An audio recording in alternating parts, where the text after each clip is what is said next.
ओम श्री परमात्मने नमः। कथा विश्राम सागर की। युक्ति उक्ति और वदन, अर्थ भावना के अनुप्रास अन्वय जमक जलधर अपर धने।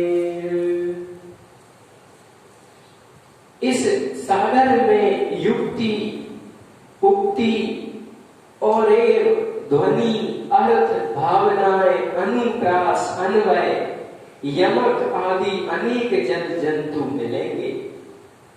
कथा रूपी सागर में कई जल जंतु है, भावनाएं अनुप्रयास अन्वय ध्वनि युक्ति। बसत ताहाँ श्रीयुत भगवाना, या मेरा सिया कर थाना। जो चाहे प्रभु दर्शन भाई, तासु युक्ति आगम गाई। वह क्षीर सागर में लक्ष्मी सहित भगवान निवास करते हैं। इसमें विश्राम सागर में श्री सीताराम जी का स्थान है, जो भगवान के दर्शन का अभिलाषी है। उसके लिए वेदों ने यह रत्न बताया है। प्रथम श्रद्धा संबल बांधे, दूसरे साधु संग शुभ साधे। तीसरे भजन क्रिया सोई चलाई, तोरे अनर्थ विरति बन लाई। प्रथम श्रद्धा भक्ति उत्पन्न करे, दूसरे साधुओं को शुभ संगति की साधना करे, तीसरे हरि के भजन और कीर्तन में लीन हो जाए, चौथे अर्थहीन और विरक्त होकर वनवास करे। पंचम निष्ठा रुचि उपजावे, षष्ठ सुजान ध्यान चित लावे।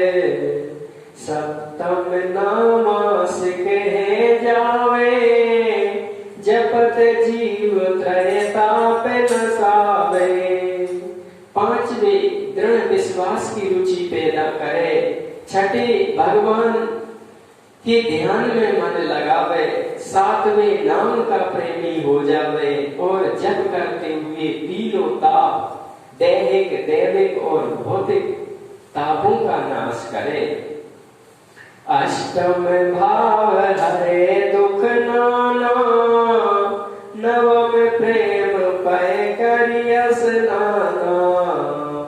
दसम तरस रघुपति के पावे, जीव व्याधि सब तुरंत नसावे।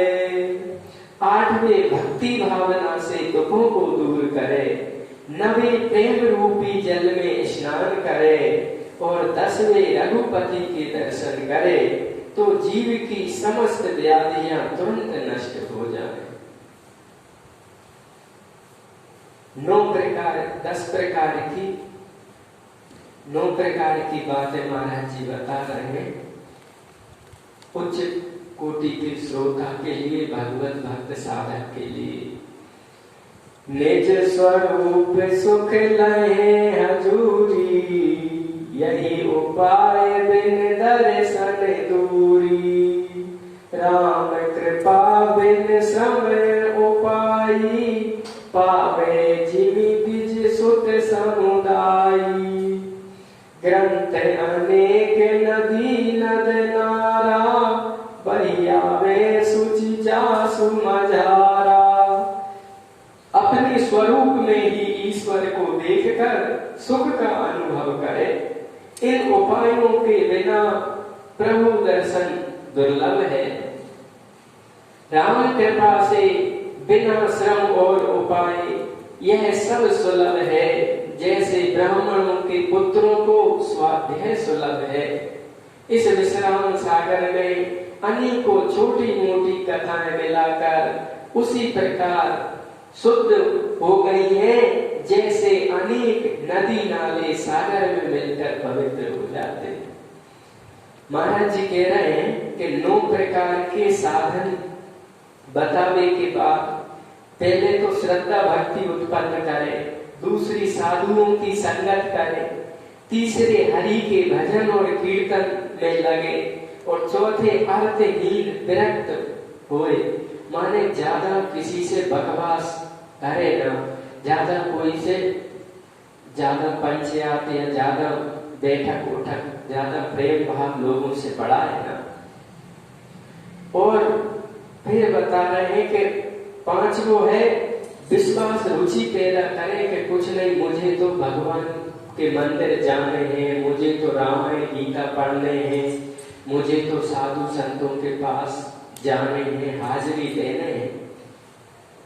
फिर बता रहे कि जब साधु संतों के पास और मंदिर जाने में, दिया रखना, आरती करना, जल चढ़ाने में रुचि हो जाए, रामायण गीता पढ़ने में रुचि हो जाए, तो फिर जब में ध्यान में मन लगेगा और नाम प्रेमी हो जाने पर जब करने से, नियम करने से 3 ताप जिसमें इंसान जलता है, आदि भौतिक माने संसार की फोड़ा फुंसी हो रहे, तू में लड़ाई झगड़े हो रहे, जी आदि दैविक माने कोई देवीय प्रकोप, कोई संचित कर्म हमारे जीवन, हाँ, और फिर भौतिक माने दुनिया के मानसिक, इनमें व्यक्ति जल रहा है वो बचेगा।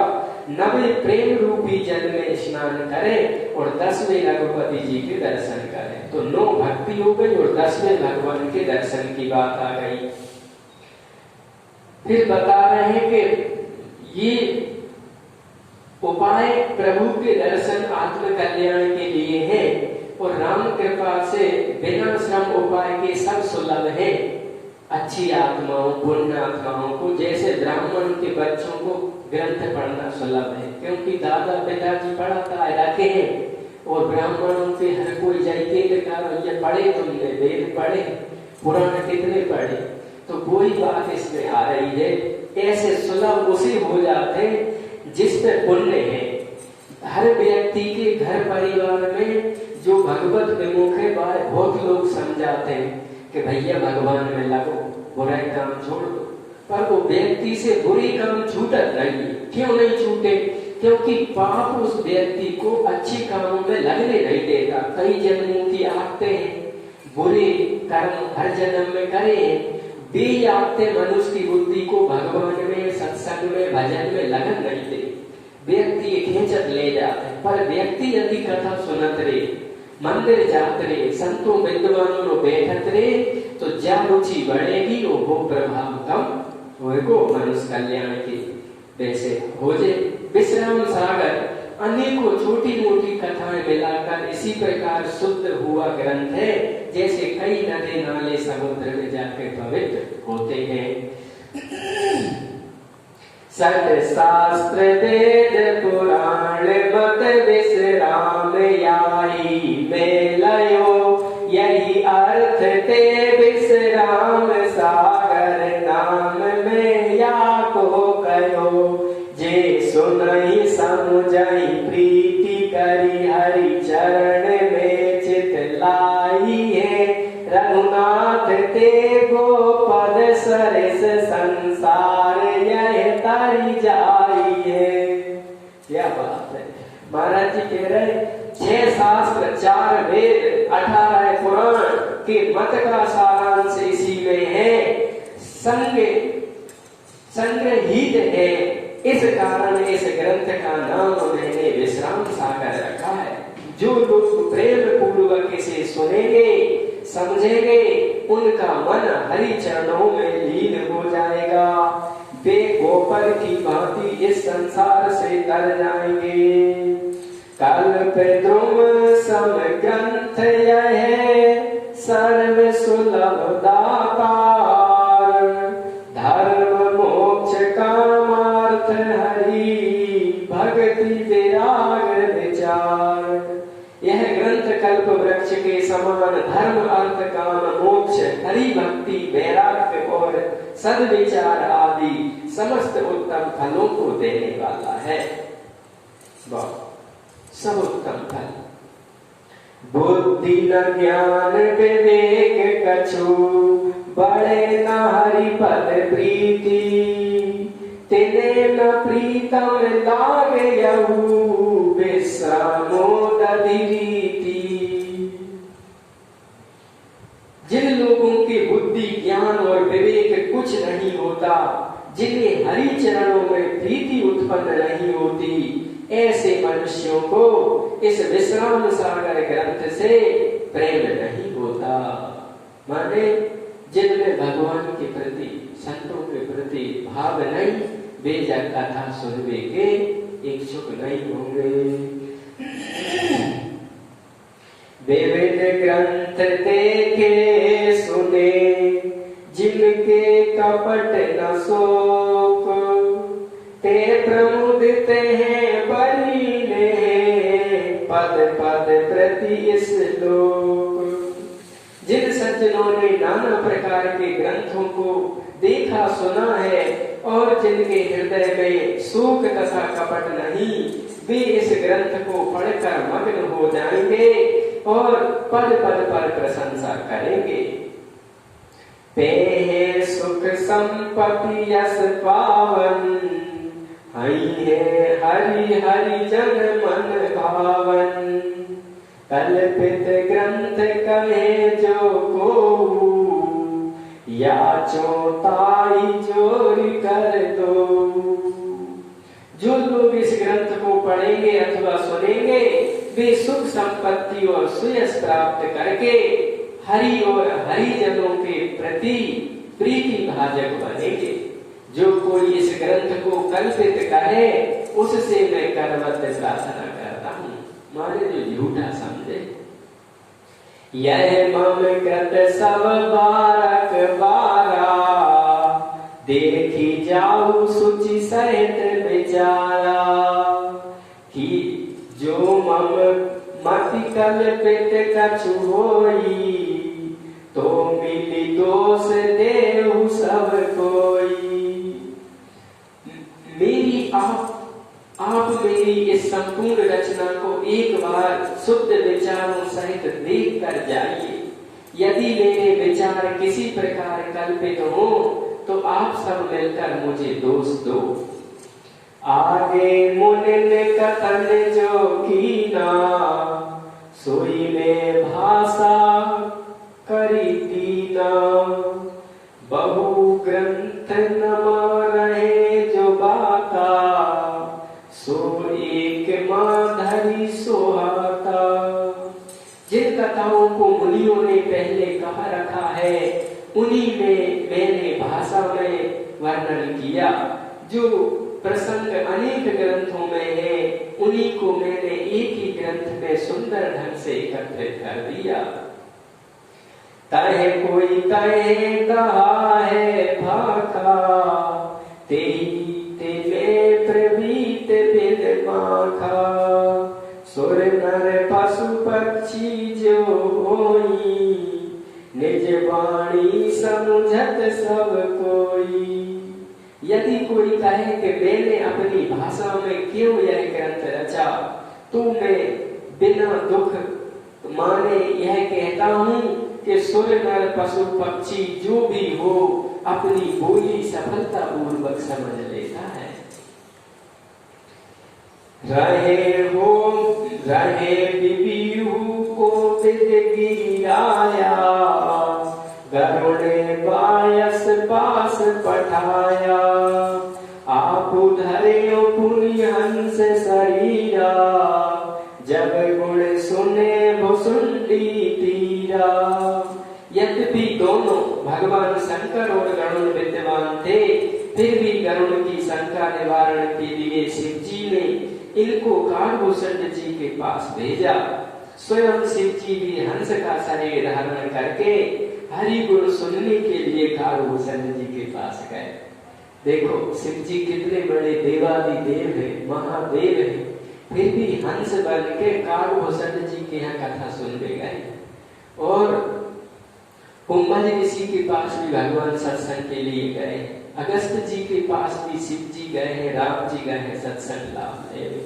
तो मनुष्य को संतों के पास जाना चाहिए, पर संत देही हो जो नशेड़ी भंगेड़ी गठेड़ी लोभी लालची ना हो, विद्वान हो, ज्ञानी हो, तपस्वी संत हो, ऐसे संतों के पास ही जाना चाहिए। सत्संग की महिमा अति गोई, यह रहस्य जाने कोई कोई। सत्संग की बहुत बड़ी भारी महिमा है, इस बात को हर कोई जान नहीं पाता है। कितनी बड़ी बात है, भगवान भी गए,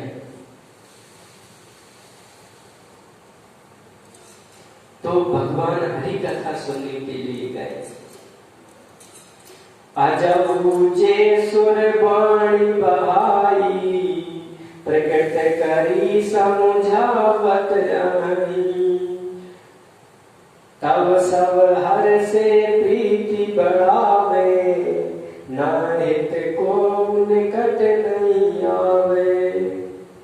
आज भी जो देववाणी अर्थात संस्कृत में किसी प्रसंग वर्णन करते हैं, वे उसे सरल भाषा करके समझा देते हैं, तभी सब उससे हर्षित होकर प्रेम करते हैं। यदि ऐसा ना हो तो कोई उसके निकट भी ना जाए। तेहि ते जोनि जहाँ की बानी, सोई ताहि तहाँ सुख दानी। लेन देन विधि जो कछु करनी, देश बाकियत कारज सरई।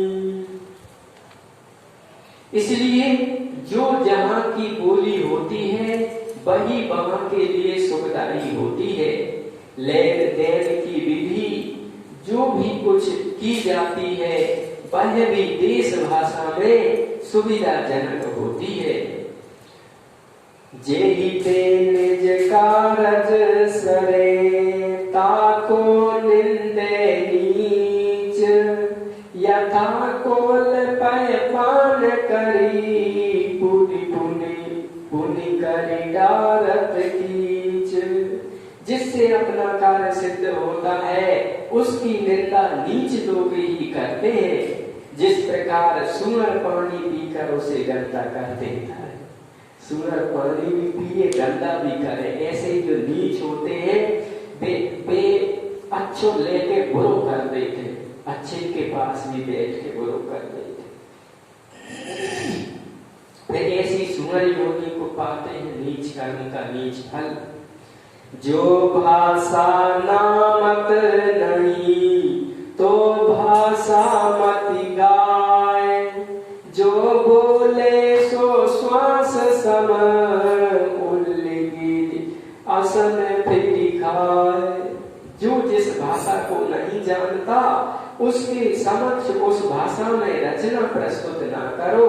यदि ऐसा किया जाता है तो वही दशा होती है जैसे कुत्ता वमन किया हुआ भोजन पुनः खा ले, अर्थात अनजानी भाषा का प्रयोग करके उसका अनुवाद प्रचलित भाषा में पुनः प्रस्तुत करना पड़ेगा।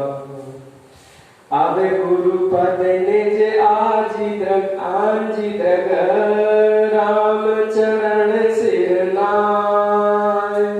चली कथा जय भांति चहे, सो सब कहूँ समुझाए।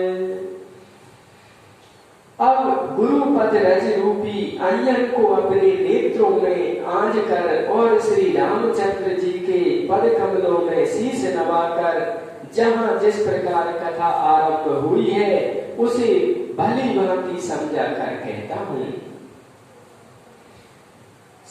सट ऋतु माही शिशिर ऋतु जानो, फाल्गुन शुक्ल पक्ष पहचानो। नेमिष क्षेत्र अटन तब होई, पक्ष एक निवसे सब कोई। 6 ऋतुओं में शिशिरा ऋतु के अंतर्गत फाल्गुन शुक्ल पक्ष में नेमिष तीर्थ की यात्रा होती है, जहाँ संत एक पंख निवास करते हैं। बसंत, ग्रीष्म, वर्षा, शरद, हेमंत, शिशिरा 6 ऋतु होती है। उनमें शिशिरा माने शीत ऋतु जो नवंबर दिसंबर में होती है, उसमें फागुन महीना के शुक्ल पक्ष में नेमी सारायण में साधु संत जाते हैं, निवास करते हैं वहां पर। पांख माने 15 दिन। प्रथम चक्र तीरथ जल पावे, पुनि सब पंच प्राग चली जावे। यही विधि ब्रह्मा शराबी नहाई, तेनु मति आवरी सिराई। पहले वे चक्र तीर्थ में स्नान करते हैं, फिर सब पंच प्रयाग को चले जाते हैं। इस प्रकार ब्रह्म सरोवर में स्नान करके ऋषिगण गोमती पर स्नानार्थ आते हैं। वाह! चक्र तीर्थ नैमिषारण्य में है, वहां से प्रयाग माने हुसन माने प्रयागराज चले जाते हैं और ब्रह्म सरोवर में स्नान करके गोमती में भी स्नान करते हैं।